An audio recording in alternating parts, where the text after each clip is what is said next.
بسم الله الرحمن الرحيم والصلاة والسلام على رسول الله الكريم. Alhamdulillah, and welcome back for another episode of Life's Adornments. In this episode, inshallah ta'ala, we will be discussing custody rights. As we know, children are a great amana from Allah subhanahu wa ta'ala. They're a great trust, and this trust needs to be preserved. And the best way by doing so is to act upon this endeavor by way of understanding the Quran and the Sunnah. So we know that it happens in life, it's something normal.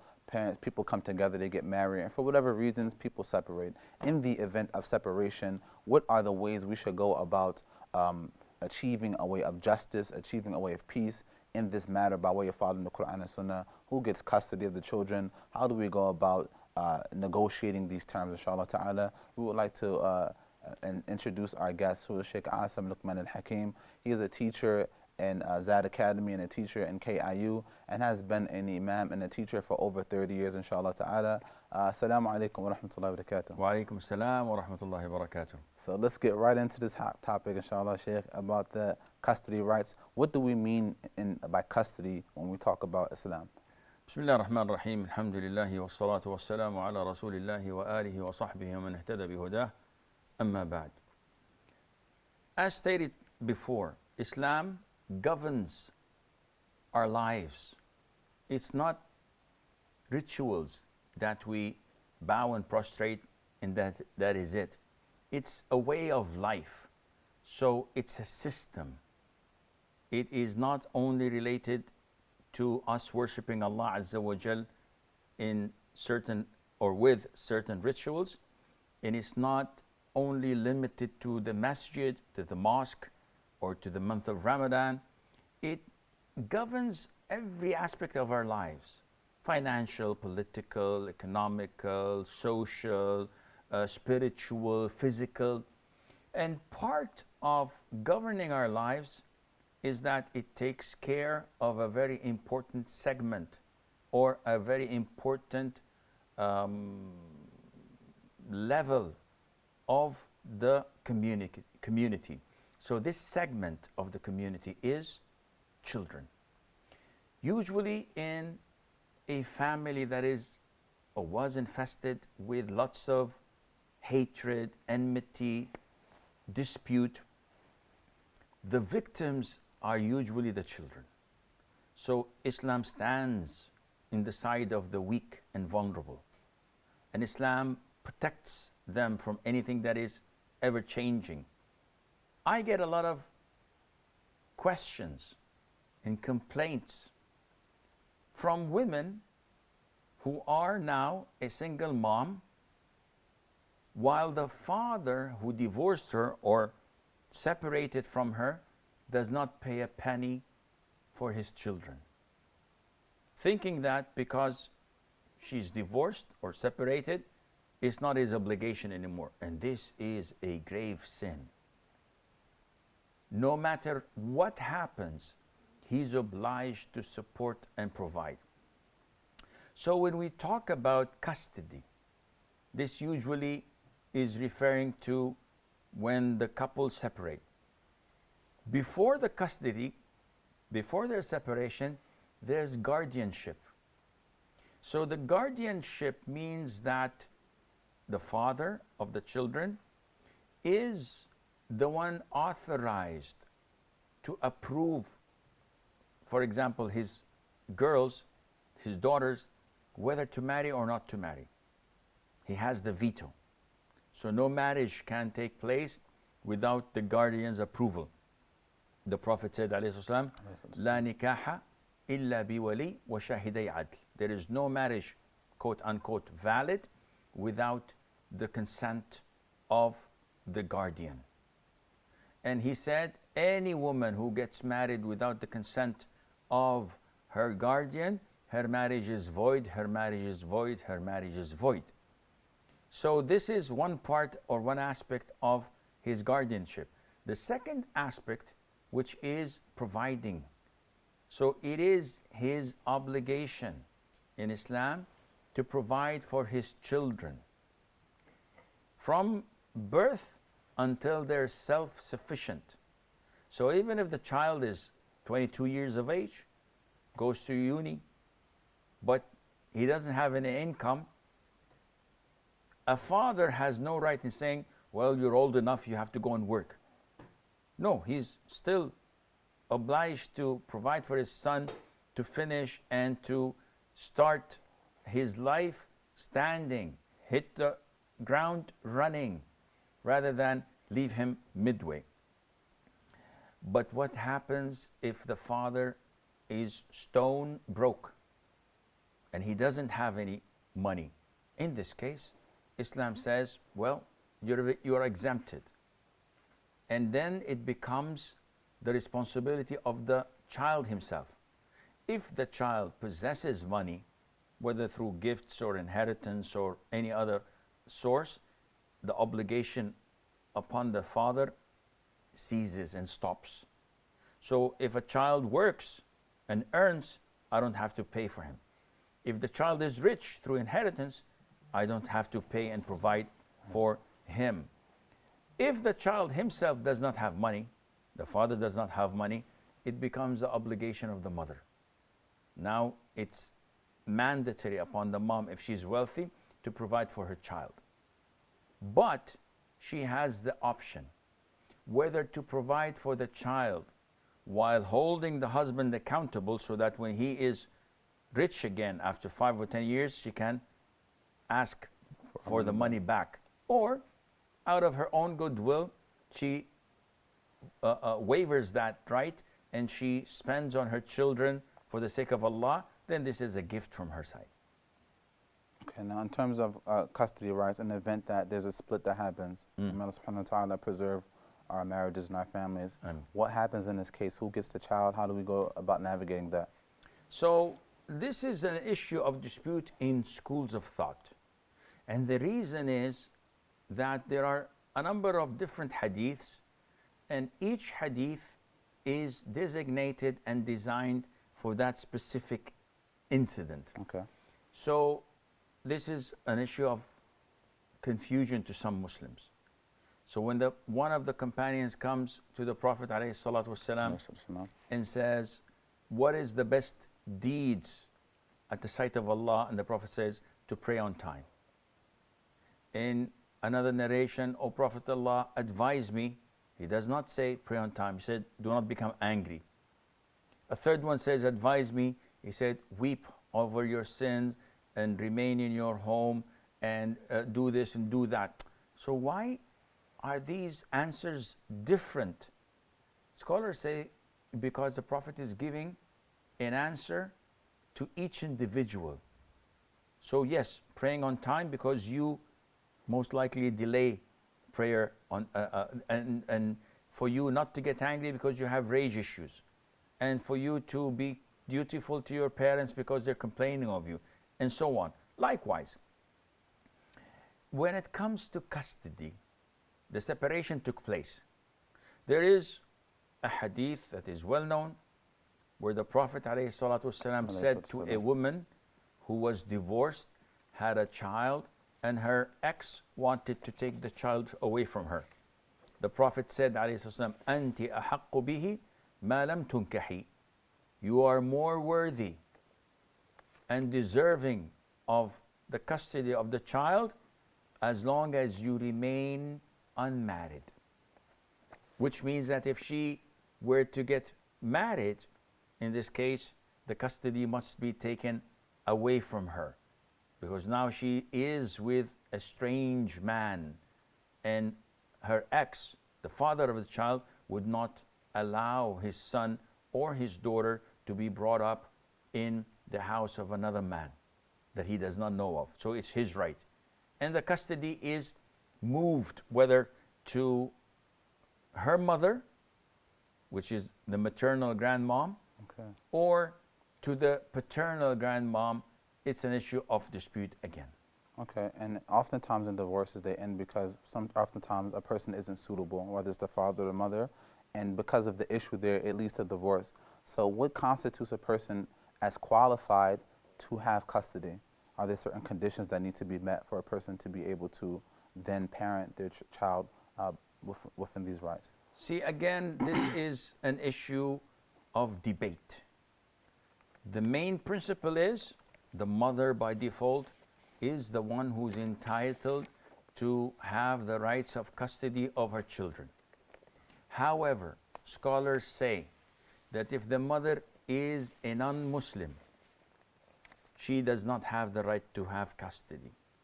Because the most important thing in Islam is the Islamic upbringing.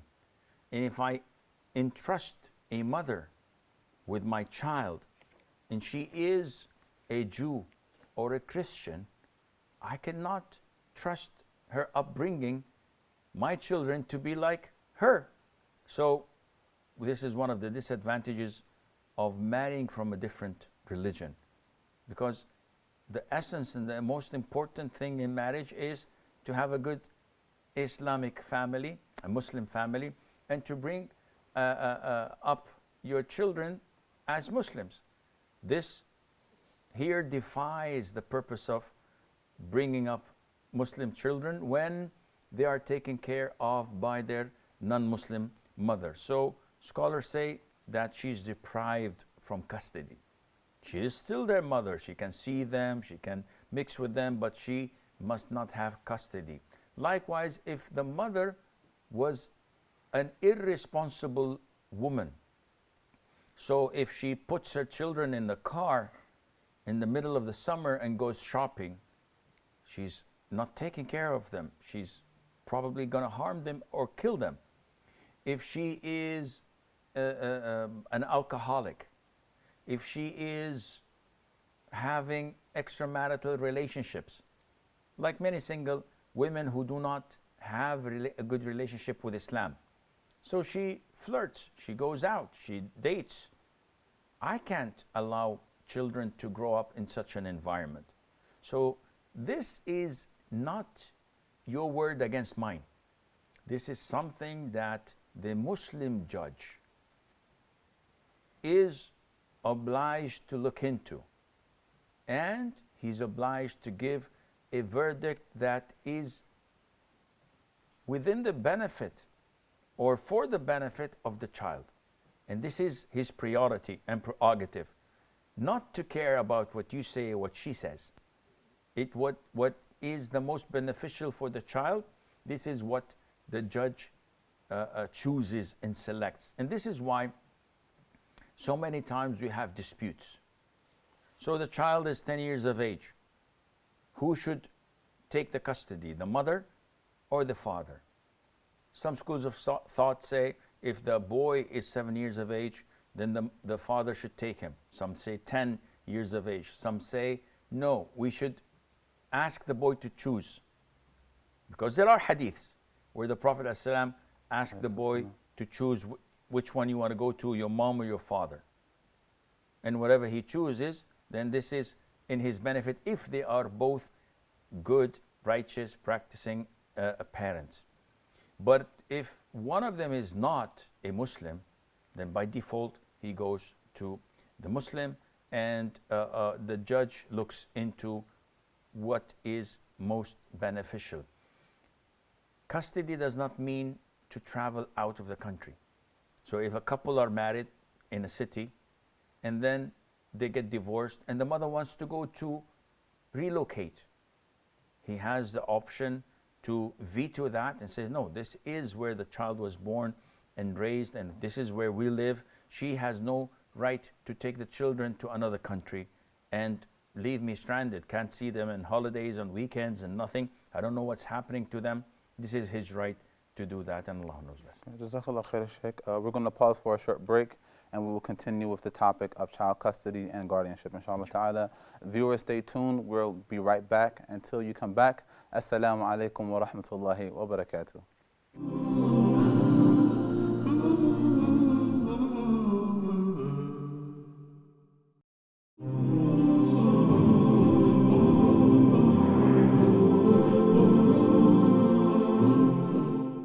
Assalamu alaikum wa rahmatullahi wa barakatuh.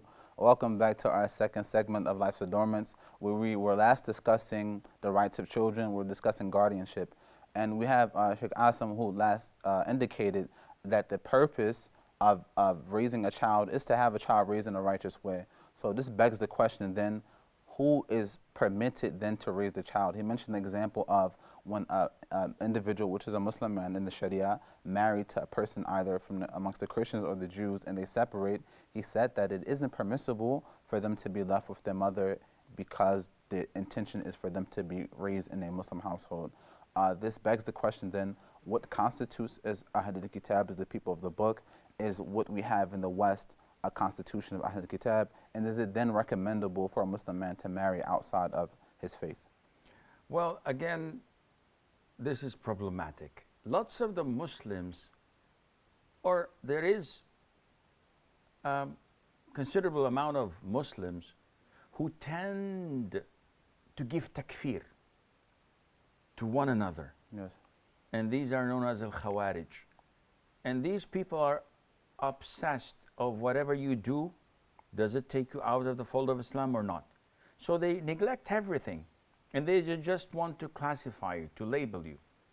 This, unfortunately, now is being cascaded to even non-Muslims. So they come to the Christians, and they said, okay, at the time of the Prophet ﷺ, there were Christians and Jews. And they're described in the Quran to be the people of the book, meaning the Torah and the Injil. So, are these Christians and Jews nowadays identical to the Christians and Jews at the time of the Prophet ﷺ? Insinuating, hinting to, that today's Christians are not Christians. They don't go to church, they don't practice Christianity, they only are Christians by name. So what they're doing is actually giving them takfir of their own religion. So not only Muslims between themselves, no, they go even an extra mile and taking them out of the fold of Islam. What does that imply? We can't take or eat their slaughtering. We cannot marry their women. And this is problematic because nowhere in Sharia it tells us to give a placement test to any Christian that you are interested in marrying, just to ensure that she is a practicing Christian or at least knows her religion. So we're not talking about agnostics or atheists or people with no religion. We're talking about someone, if you ask them, what's your religion? They say Christianity, but I'm not practicing. Well, if you look at the Muslim world, you'll find that maybe 70% of them are not practicing Muslims. So would we give them takfir as well? Or would we take it for its face value and say they are Muslims until proven otherwise? Those living in the West, Christians until proven otherwise. So if I go to a person from Sweden or Finland, and they have the flag with the cross. So if I ask him, are you a Christian? He says, no, I'm an atheist. This is not from among the people of the book.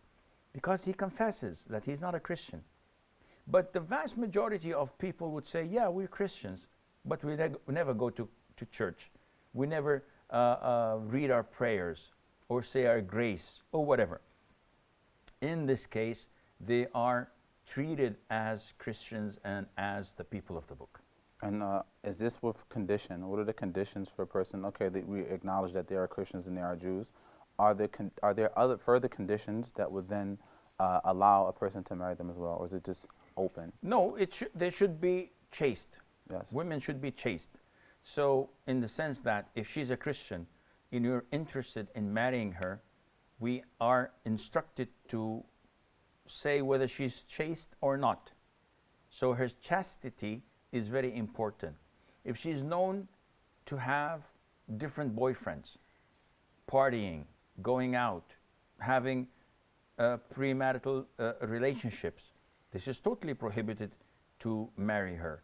If she is someone who's decent, and there are so many Christians who are decent, they don't all fornicate and play around. There are families that have decent girls and decent women and people who abide by their books and their beliefs and would not have any premarital relationships. So such conditions would be fulfilled in such a woman, and it becomes permissible for a Muslim man to marry.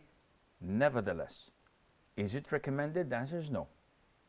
Because we've seen in so many cases of dispute, in many cases of change of mind, that she files for divorce, and usually she gets that easy because she's married to a Muslim or a non-citizen, and she would take the children with her, and the children would be raised up to be Christians as well. And this is something that is not at all tolerated or accepted in Islam. Okay, and another thing that happens as well is foster care. Many times if both parents are unsuitable for whatever reason, the child will then go into a Christian foster care, and sometimes they're even indoctrinated with the religion, where they have to exchange their food and their water for their religion. We see this happen a lot. Or even if a mother and child goes into a foster home where it takes care of a mother and child, they have to negotiate certain parts of their religion. Well, how do we manage these sort of things? Well, this is very unfortunate. And the most unfortunate part of it is that you can't do anything. See, this is one of the greatest shortcomings of living in a non-Muslim country. If you go to non-Muslim countries, they do not understand your religion, they do not understand your culture, and they would like all people to melt down in their melting pot so that they leave all their beliefs and traditions out of their country and become like them. And this is totally unaccepted in Islam. One of the strong points of Islam is an identity that every Muslim is proud of. So if you see me in the United States of America, or in Russia, or in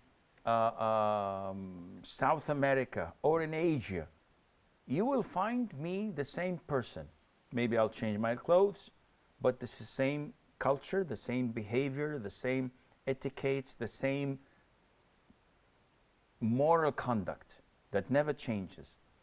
These countries don't want this, and this is why a lot of the locals fight immigration laws. They don't want the Muslims to come because they notice that the Muslims are not willing to compromise their religion for a salary or for some benefits or for a passport. And this is what scares them most. Now, it is unfortunate when we find Muslims living in the West, whether to pursue a career or to achieve a degree. Nevertheless, a lot of them migrate, they settle down, and they take this as their home, only to be shocked later on and to expose to themselves and to the world how hypocrisy is being done big time. So in Islam, this is basic knowledge. It's part of our religion. No Muslim would defy this or say that this is not true. The Prophet said, instruct your children to pray when they're 7 and beat them up or spank them when they're 10 if they refuse to pray.